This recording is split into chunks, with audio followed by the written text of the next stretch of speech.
Fala galera, beleza? Sou aqui de novo, professor Herbert, voltei para a gente poder falar mais um pouquinho sobre genética de populações. Tá? Aqui a gente vai falar sobre o que a gente chama de deriva genética. É um vídeo curto, tá? É um assunto rápido, mas para mostrar o que seria esse fenômeno que é importante pra caramba para alteração de frequência gênica. Tá? A deriva genética ela é realmente essa alteração nas frequências. Beleza? Só que é uma alteração brusca de frequência gênica. Ela acontece normalmente em populações pequenas. E aí o que leva a essa alteração normalmente são eventos naturais que não precisam ser catastróficos. Beleza? E podem inclusive ser eventos provocados pelo homem também. Podem vir como consequência de eventos provocados pelo homem. Mas o que importa é que a oscilação gênica, a oscilação das frequências dos genes vai ser grande. E isso acontece mais em populações pequenas, porque, tipo, se você alterar uma pequena quantidade de indivíduos dentro de uma população que já é pequena, isso acaba provocando uma intensa alteração de frequência. Um exemplo, se você tem uma população com 20 indivíduos e 5 morrem, você perdeu 25% da população. Se você tem uma população de 20 milhões de indivíduos e 5 morrem, você não perdeu quase nada da população em termos de porcentagem. Beleza ou não? Bom, esse meteoro eu só botei aí para poder causar impacto. Hein? Então, vamos lá. O primeiro caso que provoca o que a gente chama de deriva genética é o efeito gargalo. Tá? O efeito gargalo é porque você faz como se a população passasse pelo gargalo de uma garrafa. Tá? É só um nome fantasia. Então imagina um habitat original que você tem ali 30 indivíduos, beleza? E esses 30 indivíduos estão distribuídos aí em 5 fenótipos diferentes. E aí se você fizer a continha direitinho, você vai ver que essa população ela tem 6,6% de indivíduos brancos, 13,3% de indivíduos roxos, 20% de azuis, 20% de laranjas e 40% de pretos. Beleza? E aí, por conta de um evento catastrófico ou não, tá? Normalmente um evento de grandes proporções, pode ser, por exemplo, uma erupção vulcânica, pode ser uma queimada de grandes proporções, pode ser um terremoto que fragmentou a área, tá?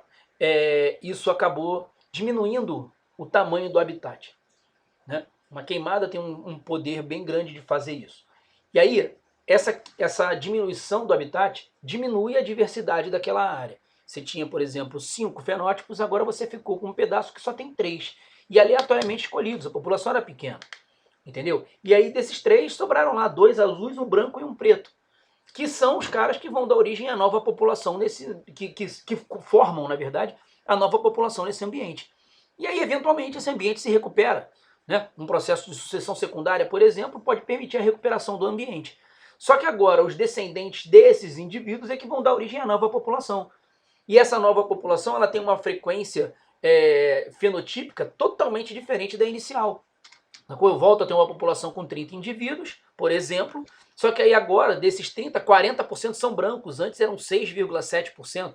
Agora, 40% são azuis, que eram 13%, perdão, que eram 20%, e 20% são pretos, que eram 40%.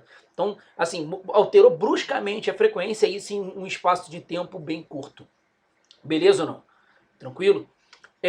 Um outro caso é o que a gente chama de efeito fundador.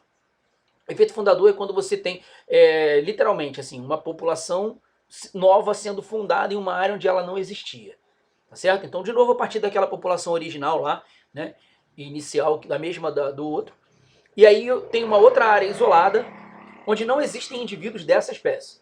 Beleza? E aí, sei lá, o vento carrega, a água carrega, pode ser um furacão, qualquer coisa desse tipo assim, ou uma migração simples. São aves, sei lá, migraram. Tá? Eu tô falando assim, o vento carrega, a água carrega, porque isso pode ser qualquer coisa, tá, gente? Eu não tô falando, quando a gente fala sobre populações, não precisa ser população de animal, pode ser população de qualquer coisa, de bactéria, de protozoário, de fungo, entendeu? Então, assim, fungos, por exemplo, se espalham pelo ar, usando os esporos. Né? Existem várias plantas que produzem sementes que vão ser levadas pelo ar, vão ser levadas pela água. Vou te dar um exemplo. Existe uma corrente marítima, eu não sei exatamente o nome da corrente porque eu não lembro, mas tem uma corrente marítima que passa ali por Madagascar e África do Sul e vai até a Austrália. E aí, existe uma espécie de feijão, né, uma leguminosa, que produz um fruto grandão, assim, parece uma balsa. Aí ele cai na água e toma o rumo dessa corrente marítima e vai até a Austrália. Então, existem populações dessa leguminosa na África do Sul e em Madagascar e na Austrália. Entendeu? Por conta desse lance do efeito fundador. E aí na África do Sul, essa população dessa leguminosa tem uma frequência X, e lá na Austrália a frequência dela é totalmente diferente. Entendeu? Porque ela convive com espécies totalmente diferentes e entrou em equilíbrio naquele ambiente lá com outras espécies e com uma outra frequência.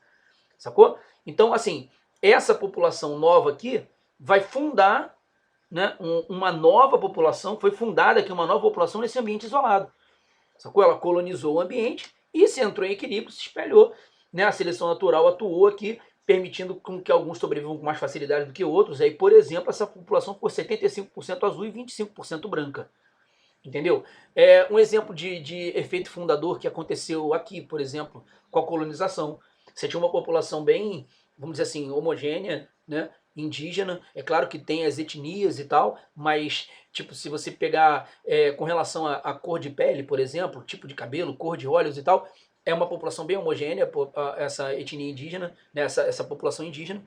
E aí você tem a chegada do colonizador, né? Com a característica do homem ibérico, por exemplo, que provém de uma Europa onde você tem uma quantidade muito grande de diversidade de cor de cabelo, de cor de pele, de cor de olho. Né? E aí vem um pequeno grupo e funda populações aqui. E exclui, né, geneticamente, por competição, os índios. Né? E aí eles introduzem outros indivíduos, por exemplo, negros, e aí você altera ainda mais a frequência, muda completamente o padrão genético da população. Hoje a gente tem uma população bem mais miscigenada, mas ainda assim tem relação, né, as frequências gênicas, por exemplo, de cor de pele, tem relação com aquele efeito fundador da chegada do colonizador. Beleza ou não? Tranquilo? Então, assim, qualquer dúvida, tamo aí, manda pergunta aí no comentário que a gente tá aí para responder. Falou? Valeu, beijo. Essa conclusão aqui, para você tirar um print, vou até sair da frente, tá? Para você tirar um print aí bonitinho e levar para você, que na verdade só para a gente finalizar a situação, aquelas características que são das populações que mais sofrem com essa oscilação genética, tá? Valeu, galera. Abraço.